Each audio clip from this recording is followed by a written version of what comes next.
Welcome to Politics Done Right. I am your host, Egberto Willies. This is a progressive program that will take the mystery out of politics. This is the program that will encourage you to make sure government becomes we the people. Whether you are liberal, progressive, conservative, or otherwise, you get to air your point of view. We are an independent media outlet that, unlike mainstream media beholden to corporations, we only owe allegiance to you. Remember, you can also send me a tweet at EGBERTOWILLIES. That is at Egberto Willies. Let us engage. It is Politics Done Right. Well, folks, welcome to one more edition of Politics Done Right. I'm Egberto Willies, your host. Thank you so kindly for being a part of the show. We are going to have a great show for you today. As usual, we are going to have a great show for you today. As usual, how are my peeps doing? I know my peeps are doing just fine because they're in the house. They're in the house, both on YouTube, Facebook, Twitch, everywhere else. Great to see everybody. Folks, come on in, come on in, come on in. You guys are going to love it today. As you know, every so often, we feature one of our own. We always feature one of our own because, you know, all of you have great stories to tell. And because we're all part of this big, big posse, all of you have a voice. And this is, as we all know, your show. But anyhow, let me go ahead and greet all my peeps before we get started. Welcome aboard. Lee Grant is in the house. Welcome aboard, Bridge MCP. Welcome aboard, Tom C. Welcome aboard, Melanie Keelan from Barcelona, Spain. Welcome aboard, Lee Grant again. Welcome aboard, Norman Reynolds, Katy, Texas. Welcome aboard, para Yvette Avery Herod, Atlanta, Georgia. El Señor Michael Rudnin, AVQ up in Brooklyn, New York.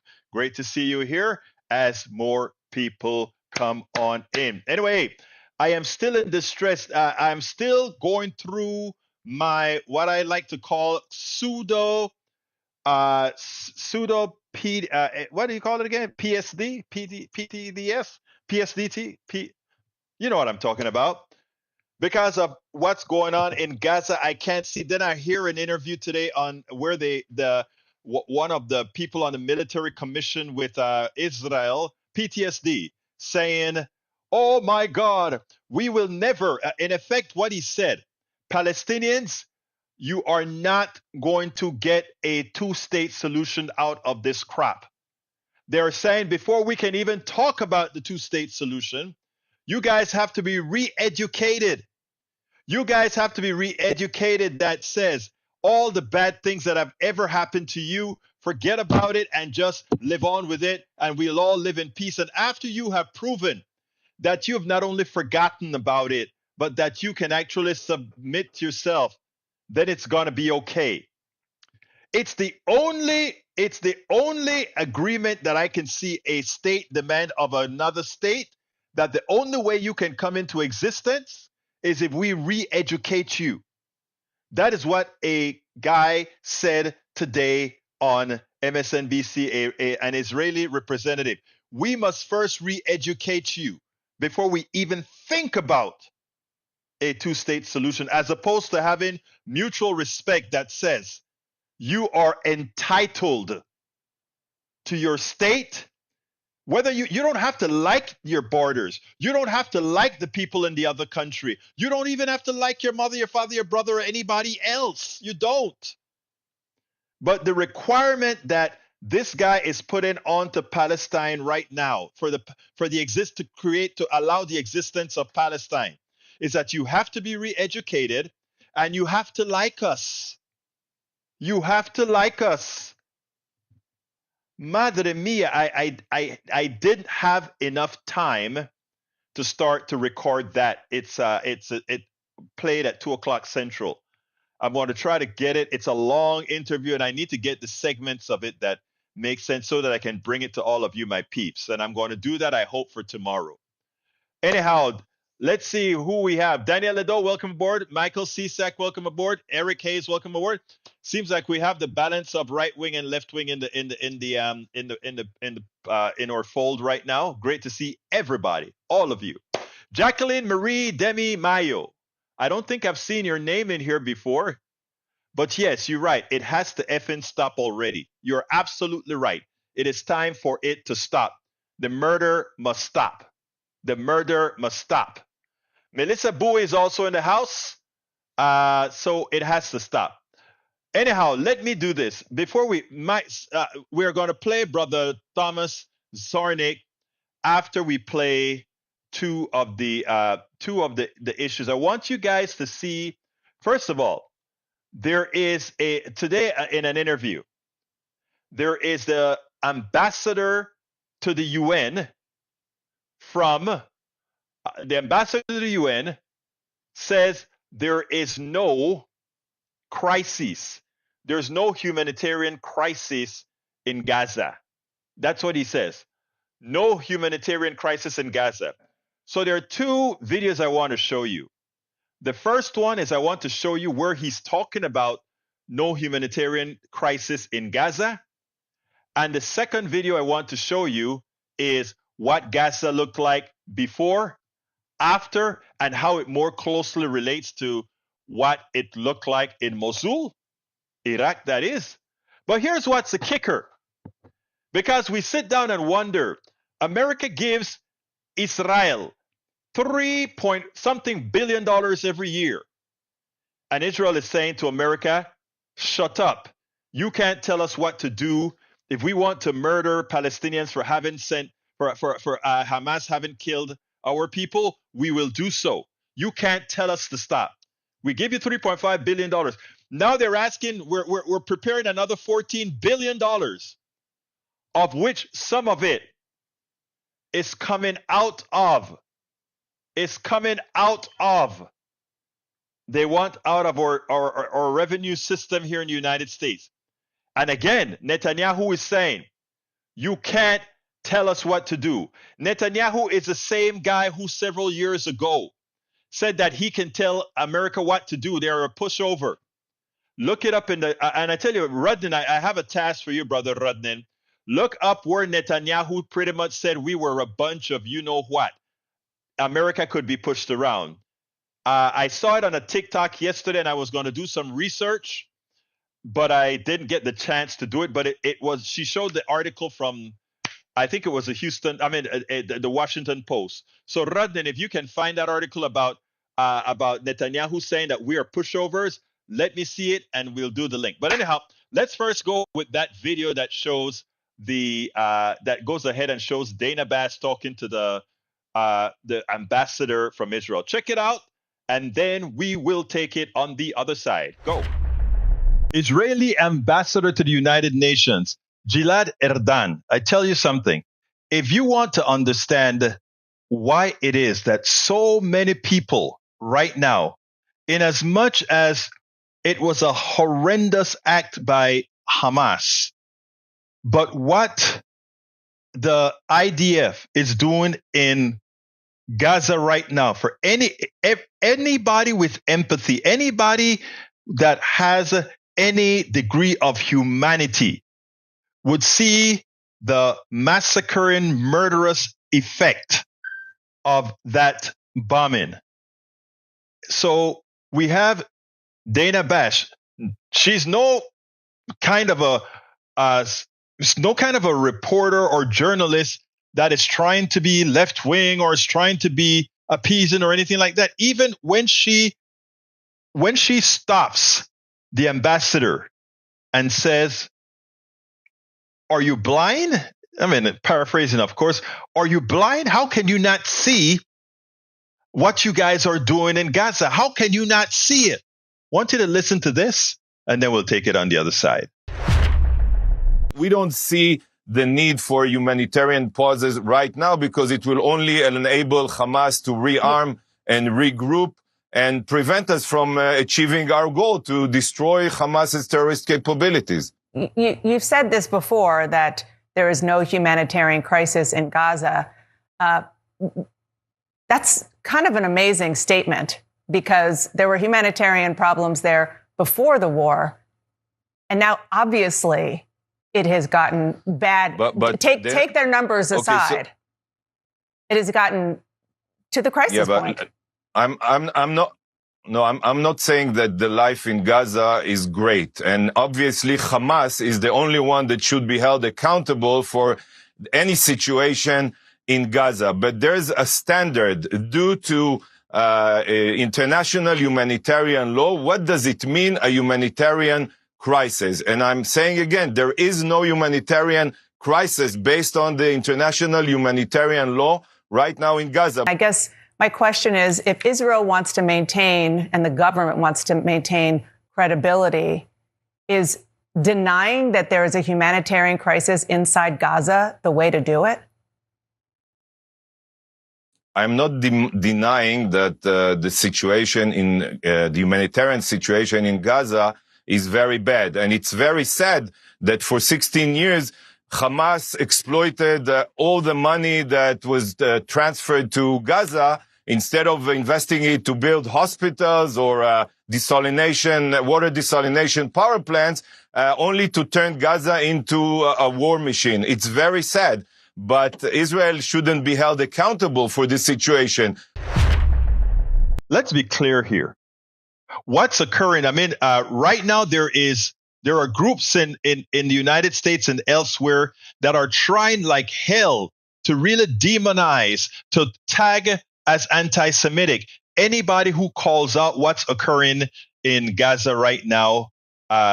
Whenever they tell the truth about what's going on in Gaza, that the place is carpet bombed, decimated, made to be inhabitable. It's a form of genocide. Whenever they say that, they try to make it seem like one is anti-Semitic. Do not fall for it. There are a lot of human beings, so far over 10,000 human beings that are dying, that are dead. Yes, it was horrendous, the 1,400 Israelis that were killed by Hamas. But these people that are being killed did nothing to nobody. And they are getting killed, slaughtered by a power no one seems able to control. And that the United States, one who funds with over $3.5 billion yearly to Israel, one who is about to give $14 billion more, and we must stay quiet as the slaughter of a people continue? Do you know what goodwill that does to the average American traveling citizen? To the average American citizen, period? Let me tell you something, folks. If people don't activate themselves and ensure that Israel, the IDF, stops the slaughter that's occurring in Gaza right now, the blowback on the average American citizen is going to be unbearable. And again, we're going to ask that question. Why do they hate us? It's not that they hate us. It's that as they see it from their point of view, they see our bombs, they see our monies investing in getting many of their people slaughtered like dogs slaughtered. That is what they see. And you know what? Is that not justified when you see these blind bombs falling and killing the innocent? Forget about somebody saying, oh, we told them to leave, while you're bombing all the areas where they're attempting to leave. While we have a Netanyahu, the prime minister of Israel, who once said, we can tell the United States is easy. We can tell them what to do and they have to follow. I'm paraphrasing, but I'll play that video for you sometimes, or look up the New York Post article, the Washington Post article about it. Let's be clear here. Let's be clear here. It is time for a change. We spend a lot of time deconstructing the news, trying to parse it into a form that everybody can understand. We try to find those. It is actually time for a change. Absolutely. So sorry, I'll find the article, Michael. I'll get it for everybody to see it. I'll try to get it for the program tomorrow if I can remember, jot a note down to remind me about it. But before I get to the other video. I want to read some of what you guys are saying here before I get started. Lee Grant, the war in the Middle East, but there are battles here in the U.S. too.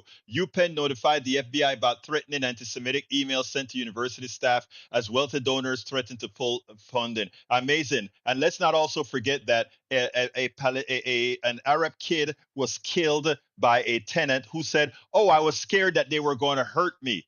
Right. So I mean, it's not just anti-Semitism that is occurring, but it is Islamophobia as well that's occurring. We need to stop it. We need to stop it, and we stop it by being honest.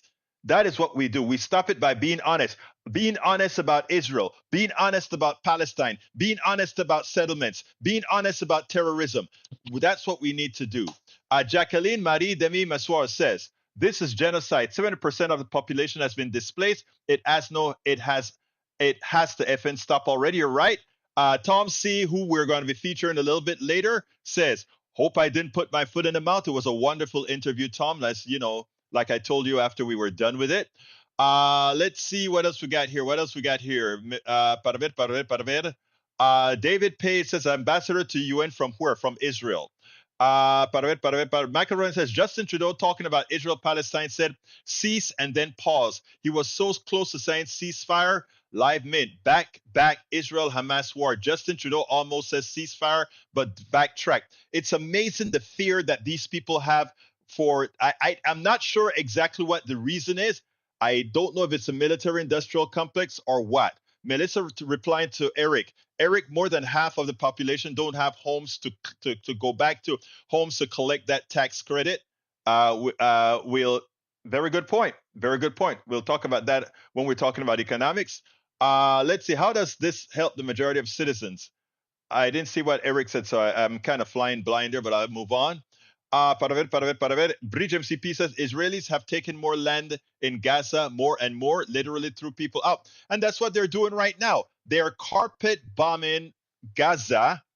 Notice how they cleanly split it, because look out, nobody is coming back to build all that decimation that you see there. And talking about decimation, let's look at what decimation looks like right now. This is what the Israeli ambassador is saying. There's no humanitarian crisis. Everything that we're doing is up and up. Check this out.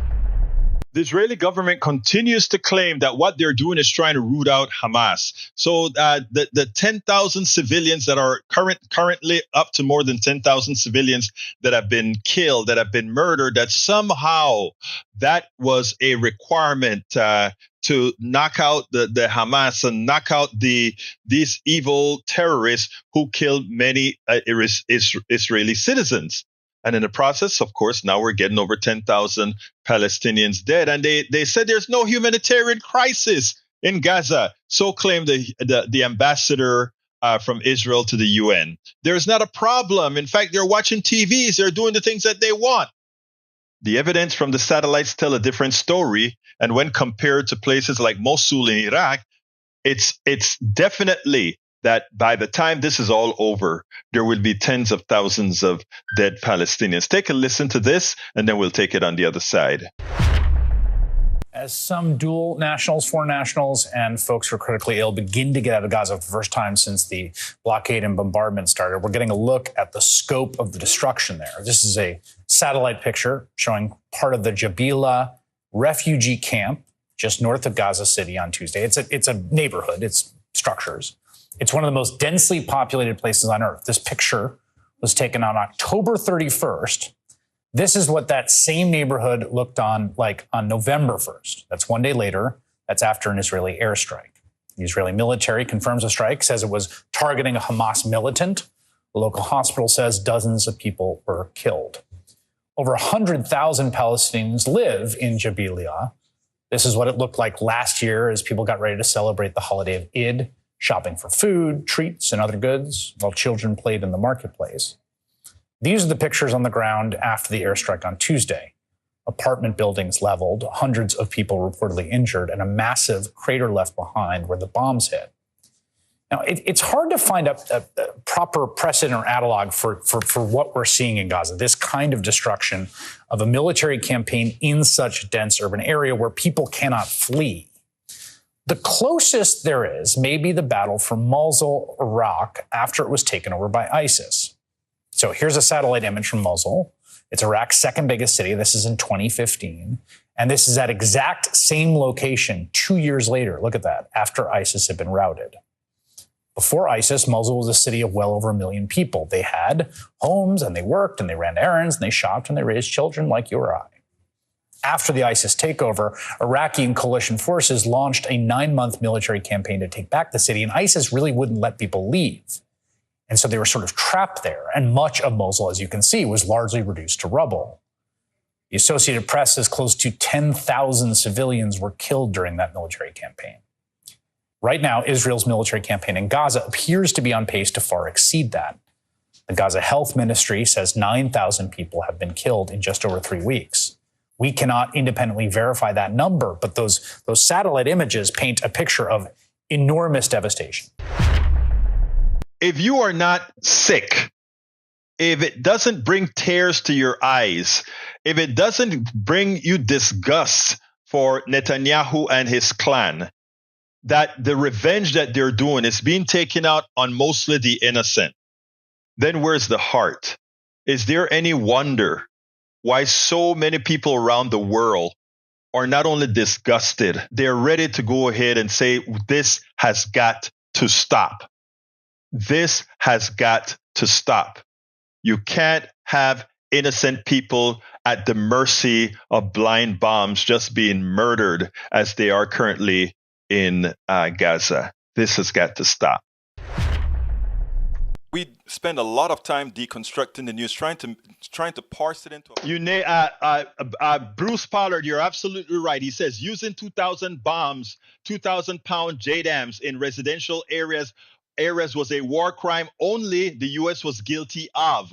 Now Israel has joined the club. Horrific. Russia has done the same, but not with JDAMs, with other types of weapons. And, to some extent, that is why America has to be quiet when Israel effect its murderous regime on places like Gaza, where they just carpet bomb and kill indiscriminately. Because after all, brother Bush, the President Bush came into Panama, and to get Manuel Antonio Noriega, one person,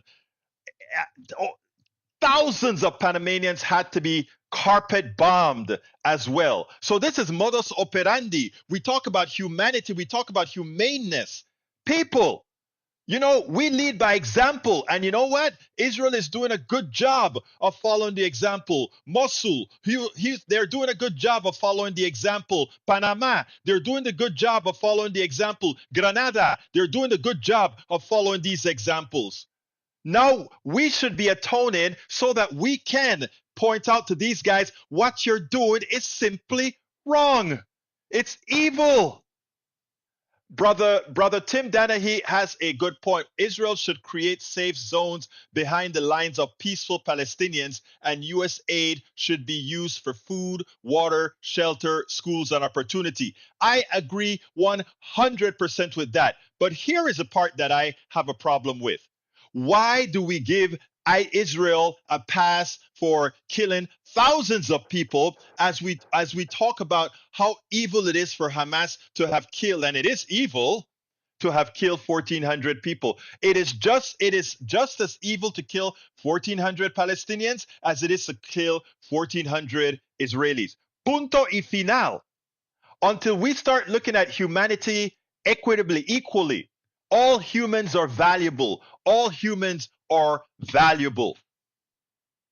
I mean, we have to be honest about this. Anyway, it is time for us to, I had to get until Israel stops bombing Palestine.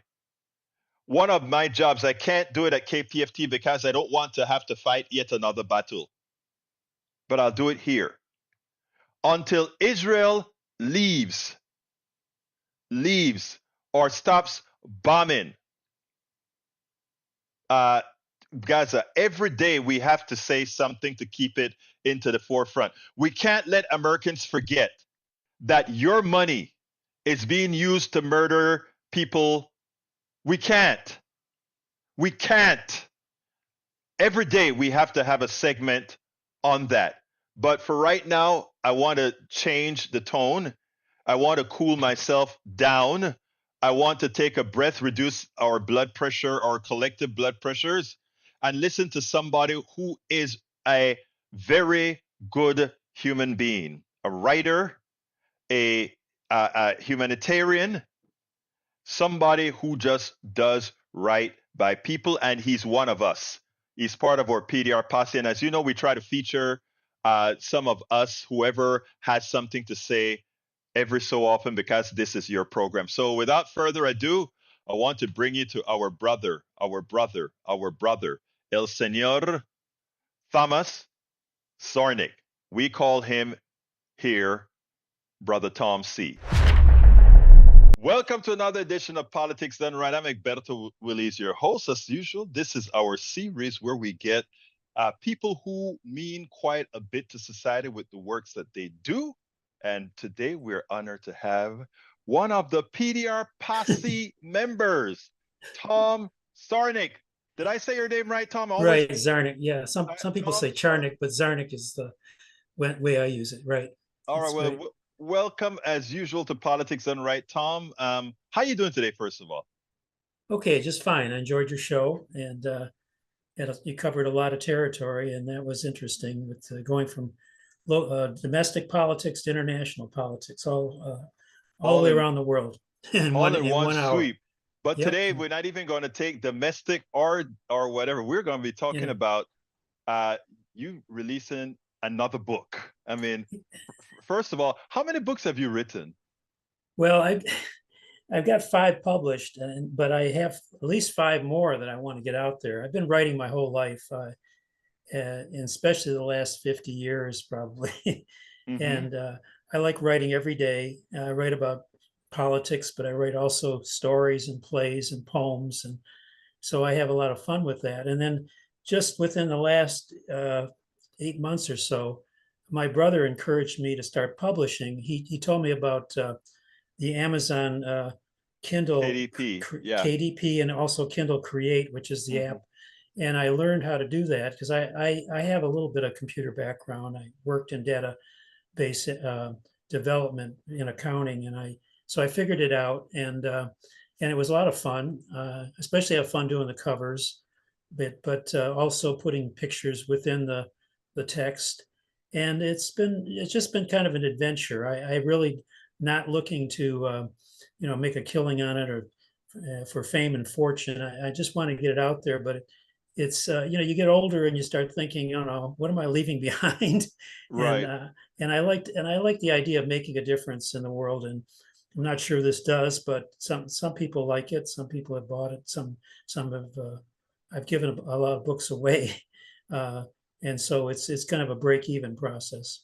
Well, it's interesting because you've been a member of our show for a long time now, the PDR posse, and years. I just came about learning about your writing after you would all put limericks in our feed all of the times, and I always get a kick out of reading them with some sort of an emotion. Yeah, I enjoy that. Yeah, I like to read your limericks because they're always prescient and make sense with whatever politics we're talking about or whatever subject we're talking about. Why don't you? I'm gonna put you on the spot here. Why don't you give me the limerick that you did today? If you don't have it, I can read it. Well, there's one. I don't know if you read it or not. I gave the one about Trump and being in court. You read that one, but the second one, and it's funny. I wrote this yesterday on a bike ride. I was riding a bike in the neighborhood, and I was thinking about the war in Israel and between Netanyahu and Hamas and all that. And so I wrote this poem in my head, and I kind of fine-tune it when I got home. So it's called. It's not really a traditional limerick. It kind of has some internal rhyme. It says, Netanyahu, look above you. Do you see the rocket's red glare? Hear explosions, raw emotions, bombs bursting everywhere. Gaza's son, Gaza daughter, like Israeli children led to slaughter. Netanyahu, look around you. feel their pain, show you care. That's what I'm talking about, folks. That's what I'm talking about. That says everything. He uses the Star Spangled Banner, Right. You got that. our anthem, and then he places it onto sort of an injustice that is occurring, based on another injustice that have occurred. I mean, and that's why I like your limericks, because they're generally profound. In other words, it's not just words for the sake of words, but they all have a meaning. And lucky for me, generally, when you put your limericks out there, I pick it up right away, and I'm pretty sure a lot of people pick it up right away. So yeah, and they're all not always great. Sometimes they're better, some are better. I thought this one's a little better because it had a little more depth to it. But I just enjoy writing, and sometimes poetry comes out, sometimes prose, sometimes it comes out in a story or a play or something. And we talked about this at Ask Alberto on Saturday, and I tried to stress that when we talked about addiction and how in our country we've got problems with people taking drugs and alcohol and just not participating much in life, being depressed, and I just think, wow, maybe we all need to be addicted to something, but it should be something good. And I have found that by writing and creating art that that's kind of my thing. It's kind of my addiction. It gets me away from the TV set. It gets me away to thinking blue thoughts. It's every day can be a wonderful day if you can get up and create something. So that's what I would encourage people to do is find your passion and do that. Even if you're working a job you don't like, you have to do that sometimes for a living. And some people think, well, if I'm going to be a poet or a writer, I have to make a living at it. You don't have to do that. You can draw, you can write, you can do anything creative. Even in science, there's a lot of creativity. And do that as a hobby, do that as something that gets you up in the morning, and then you go to work and you can think about it even at work in between things. I did a lot. I snuck in a lot of writing while I was working in between, take a break, and I'd jot down a few notes or something, and that would keep me going. Now tell me a little bit about yourself, first of all, because you came to our program, Politics Done Right. You kind of just showed up at the program, and you became one of our most active participants that always had something to move the discussion forward. What's your background?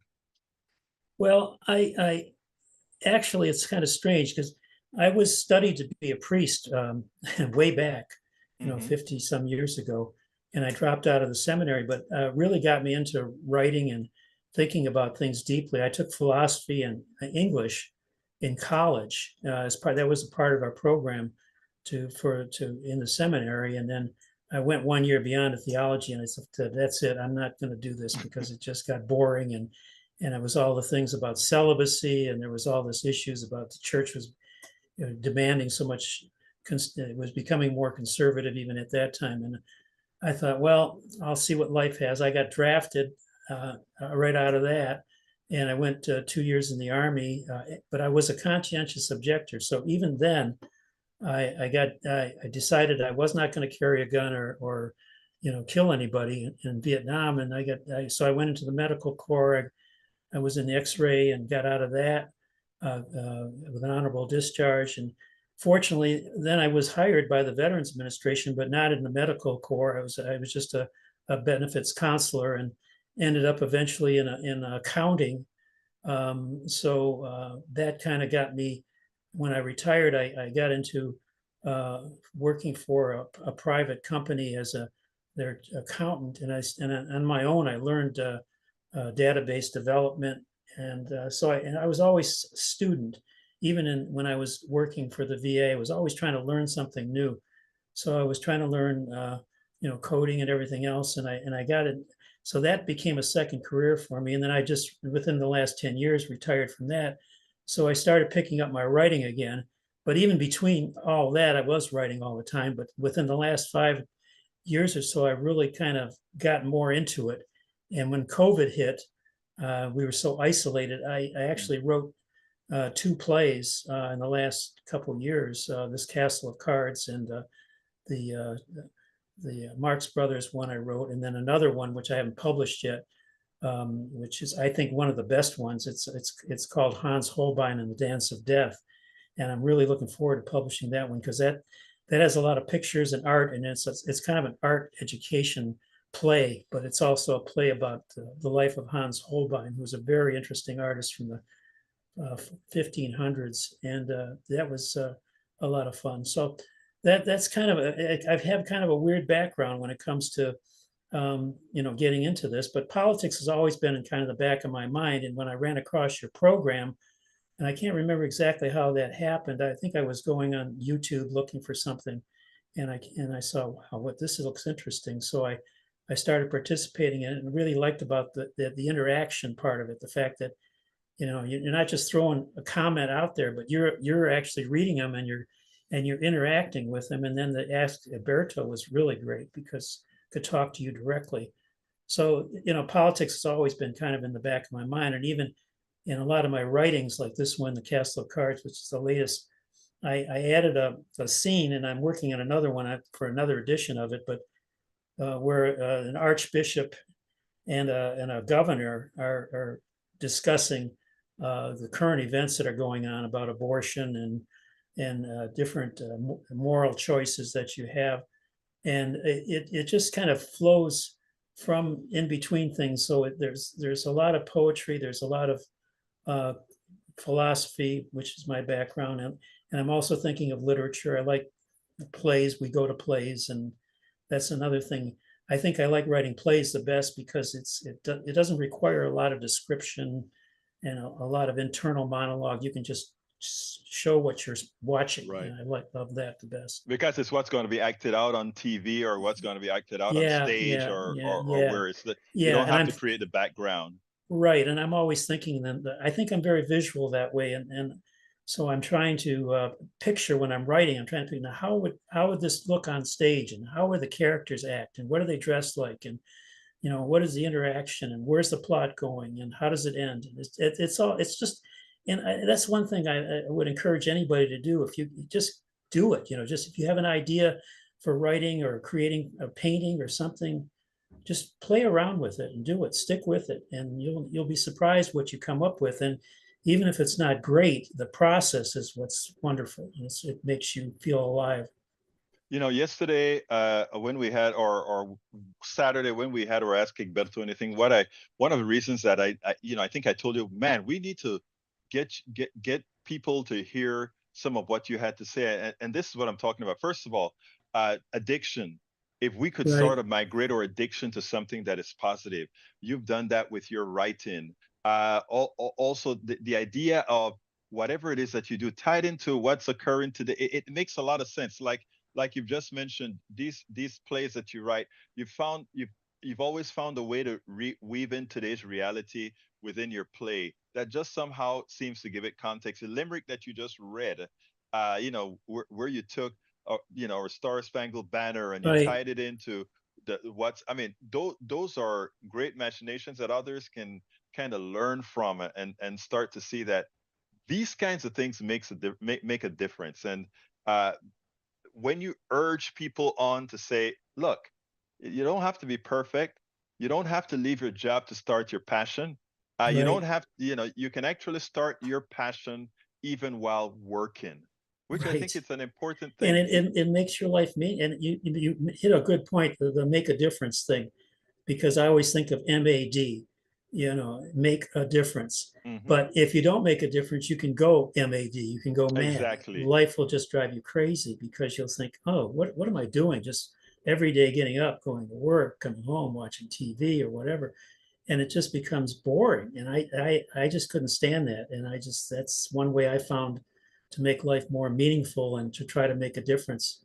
So people have different ways of doing it. I mean, I can understand somebody saying, well, I don't have any talent. Well, everybody's got some talent, and even your talent may be in helping people directly, maybe, just going to a nursing home or going and being involved in a political campaign or something. You can always do something beyond your job and get, have your passion in that. So I just hope people, more and more people do that and they don't feel discouraged by what's going on in the world.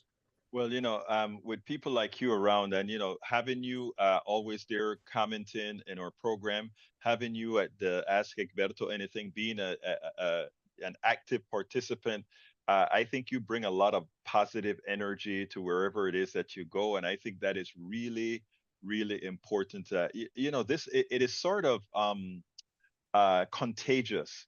And I think if more of us became more contagious with just the way we are, we don't all have to fall for that tale about hating everybody, which is something Right. that you bring, liking folk, just coming out there and trying to find the good in every single person, something that I've watched you do in every platform that we've all participated in. So tell us a little bit about before we go here, the name of your books and how can folks get to your book. And of course, I'm going to have the links to your books in the blog for this post as well. Yes. Well, I've got, like I said, the 5 of them out there right now. The latest one is called Castle of Cards. And then I've got 4 others. Let's see if I can get them all up here on the Oh, screen. I have them up, so I can call them out. Yeah, There's Castle of Cards. The yeah, Secret Life of Paladin. Now that's I had probably the hardest book to write, but it was the most fun. I don't know if people are familiar with Paladin from the old TV series, Have Gun Will Travel. See, I grew up in the 50s and 60s, and that was one of the things that I liked because Paladin was a cowboy, Richard Boone, who was a philosopher, and he was he read literature, but he was also a gunslinger. So I wrote this story about him, but it's kind of a weird story because it talks about both Richard Boone and Paladin, so that the character, there's two elements going on here. The character of Richard Boone, the actual actor, is thinking about his character, and he's writing a story called The Secret Life of Paladin, which this book is about. And so the characters are combined and they go back and forth and they communicate with each other. But it's also about nonviolence and and it's about guns. There's a lot about guns, and I don't want to spoil the ending, but there's a resolution about what the gun is, and it becomes something more than what people think it is. And there's a big discussion about what we do about all this violence. And this is in the context of the story that goes back in the 60s, but it even goes back in the 1800s when the cowboys were around. So that's why I had fun with it. There's a lot of references to philosophy and religion in it, and some people might find it too deep. That's one of the things that I have to be concerned about. I don't write for the regular person. It's not like a Western, like a Zane Grey story. It's there's a lot of philosophy, and so it may not be everybody's cup of tea, but again, something I really wanted to do and enjoyed. It's got a lot of pictures in it too. It's a semi-graphic novel. And then the Surely You Joust, that was one I came up with not too long ago. That's a completely different type of thing. It's all Marx Brothers. I was studying. I joke about. I said that was my summer that I studied Marx. But it wasn't Karl Marx. It was the Marx Brothers. The Marx Brothers. And I was reading all their scripts and watching their movies and things. And I came up with this idea. Well, they never had one about knights in the Middle Ages. I thought, well, I'll do one about that. So I just kind of started writing it, and I had a lot of fun with it. And I don't know if everybody will like it or not, but I just had a lot of fun with the jokes and things. And it's certainly not something that would be acceptable today for the most part, because Groucho Marx was a womanizer, and so was Harpo, and there's a lot of this touching and grabbing and double ententes, and I'm sure that wouldn't go over well. But again, it's something I just wanted to do, and I did it. So then Hugh the Manatee, that was one of the first ones that I published. It's based on the idea that humanity. And I've seen other people try this too. So it's not a completely original idea, but I was surprised to find that other people had published things called humanity, because they're playing on words, but it's about this animal. Humanity and humanity, right. yeah. And it's a kind of a adult fable. I guess you could read it to children too, but it's more adult. It's about this humanity. Hugh the Manatee is trying to find himself and trying to figure out how to live. And he goes to all his friends, and some of the friends enjoy eating all the time or playing all the time or fighting all the time. And he's trying to find meaning in his life, and he ends up going to the holy mackerel, and finding that he needs to go to the nothing atoll to find himself. And so there's a lot of philosophy in it, and there's a lot of word Play on words. play on words. And Right. I've had some good comments on it. Some people have really liked it as a kind of a way of thinking about life. So it's another meditation. It's kind of written in a poem form. So it's not it's fairly easy and fairly short. So it's something you might want to look at if you're interested in kind of philosophy.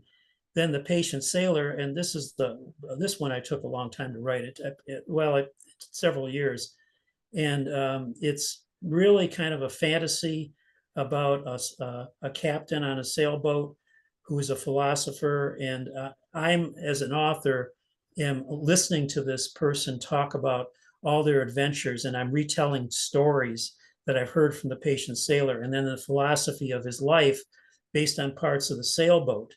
So the mast is considered a connection to the divine, the waves are considered going across the ocean in life, and the winds are emotions, and the sails are ways of catching creativity.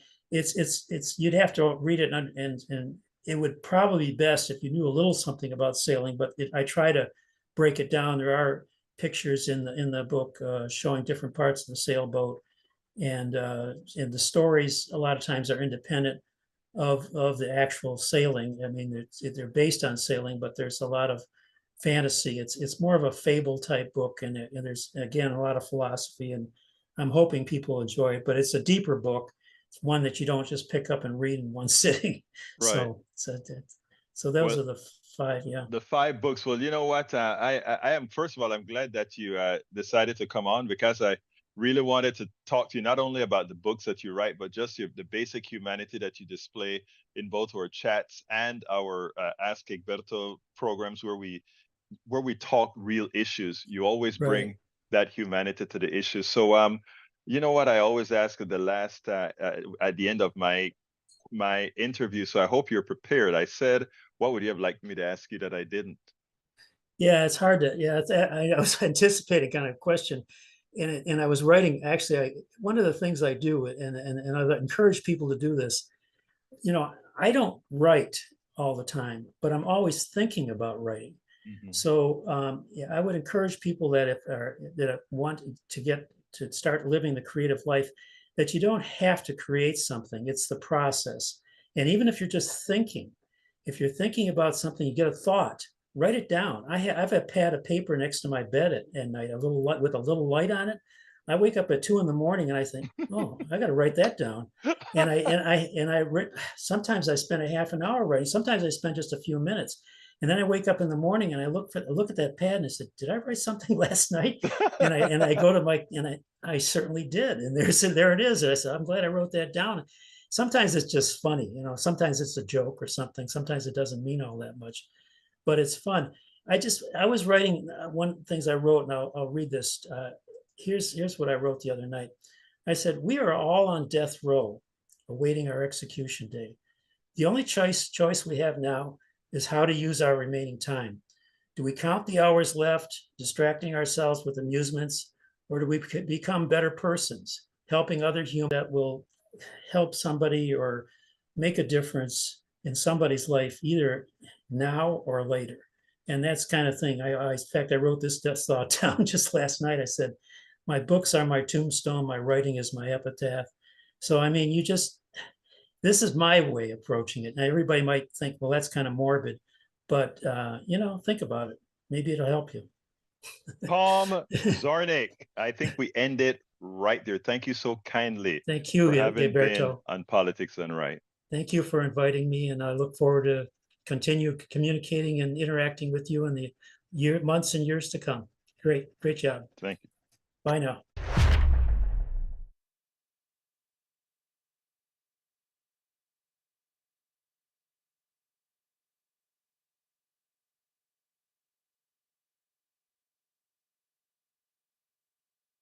I think the sound is back. What happened is, after a while, when you don't talk for a while, these mics go into fail safe, or rather energy saving mode. So anyway, Wolf Bear 7. I get discouraged, but then I get so terrified by the twisted sociopathic thinking out there that I'm forced to take action to fix things. Think globally, act locally. I love that. And let me just say one thing, brother Wolf Bear 7 or sister Wolf Bear 7. I don't know your gender, but let me just say this. That's why we're here. Anytime you feel discouraged, you got a posse. You got the PDR posse because we got to keep things going. The expectation of a plutocracy, the expectation of an oligarchy, expectation is that we are going to get so tired of fighting. We're going to get so tired of doing what we need to do that we're going to throw our hands up in the air and just say, I tell you what, do whatever you will with us. No, no, no, no, no, no. The fight never ends. You know why? Because they never end fighting. They never end looking out for themselves. So you got to keep it going. And whenever you get discouraged, hey guys, we are here. Whenever you get discouraged and you need a pep talk, hey guys, we are here. We never, ever. Let me listen to this. Listen to this naturalized American from Panama. We never, ever give in. We never, ever give in. All right? We never, ever give in. All right, let's see what else we got here. Coming down. Great interviews, Lee Grant says. Eric says, go get your 100 KKKKKKKK. Don't know what that means, but I imagine it means something. Hey, welcome aboard, May Wood. Haven't seen you here in until now, so if I missed you earlier, forgive me. Bridge also loved the interview. Let's see. I'm scrolling up to see what else people are saying here that I may have missed. You know, it's a whole lot of stuff scrolling. So because it's coming in from all the channels, I put it all here in one. So I miss a whole lot. Carl Cox is in the house. Carl, been seeing you in a while. Says conservatives claim to know about financial literacy, but they do not. Never have, never will. America practices crony capitalism. I mean, we like to say America practices crony capitalism. What I like to say, America practices capitalism. There's nothing crony about it. That is what it is. I think I'm starting not to try to qualify and call it crony because it ultimately ultimately devolves into a what we have become, because that's what it turns. So Tom C says, thank you, Egberto. Hope everybody got something out of that interview. You too, Daniel. Look, I'm pretty sure that your humanity showed. Let's see what else we got here. Para ver, because I don't have any more videos and we have 3 minutes to go. So if you want to tell me anything or if you want to give me a call to it, I always forget to say, since I'm at the other show now, but you can give me a call. 281-823-7747. 281-823-7747. If you want to say something real quickly before we end. Before we go, though, I'd like to remind everybody that this is a show that is supported by you, owned by you. In fact, as you just saw, we had an interview with one of our own who had quite a bit to say. Please consider supporting us. And how do you do that? You can support us by going to politicsdoneright.com/support. Politicsdoneright.com/support is the way you have the many different options in which to support us. You can also contribute by saying, I want to be, first of all, subscribing to our newsletter is free. Let me just say that. Subscribing to our newsletter is free. It is up to you, and I ask you, as many as you can, to do it. Please consider becoming a paid subscriber. Going to politicsdoneright.com/newsletter. We send out a newsletter with the KPFT program every morning at 5 a.m. for the 6 a.m. program, so that you know what we're going to talk about on the 6 a.m. program. And I also send out, if I have something that I want to say to you, I send out periodically on that newsletter. Likewise, anybody who is a paid subscriber of the Politics Done Right newsletter, which is called Egberto on the Run, Egberto on the Record, Egberto off the record, anybody who subscribed to that newsletter has access online to all of my books, both my current books, my past books, and my future books. So please consider going to politicsdoneright.com/newsletter and subscribe, become a paid subscriber, you immediately get access to all our books. Bridge P says, Egberto Willis, in that link I sent you, a leaked document from Israel Intelligence Ministry dated less than 1 week after October 7, Hamas attack proposes a permanent transfer of Gaza's residents to Egypt. Israeli Prime Minister Benjamin Netanyahu confirmed the document's authenticity but dismissed the pure concept paper. I saw that. While Egypt and much of the Arab world has publicly opposed the forced displacement of millions of Palestinians. Again, that is the definition of genocide, right? Again. Carl Cox says, Egberto, being busy trying to pass classes this semester. If it works out, I need to pass another upper level class, singular, during the spring 2024 and graduate in 2024. And we are giving you the positive affirmation, Carl Cox, to go do it. So let's not just talk about it, Carl Cox. Do it. Carl Cox, hey, before I go, let me tell you all the folks that are in the room right now that have been interviewed on Politics Done Right. Carl Cox has been interviewed on Politics Done Right. Bridge MCP has been interviewed on Politics Done Right. Tom C has been interviewed on Politics Done Right. Paul Fleming has been interviewed on Politics Done Right. Am I missing anybody? Am I missing Norman Reynolds have been interviewed on Politics Done Right.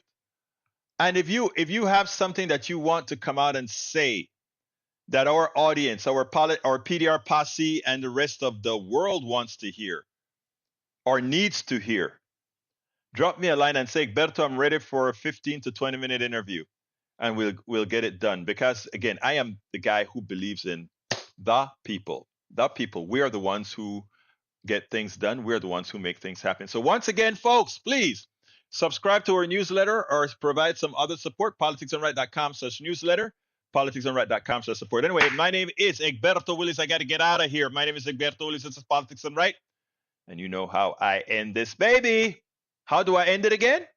I am what? Out.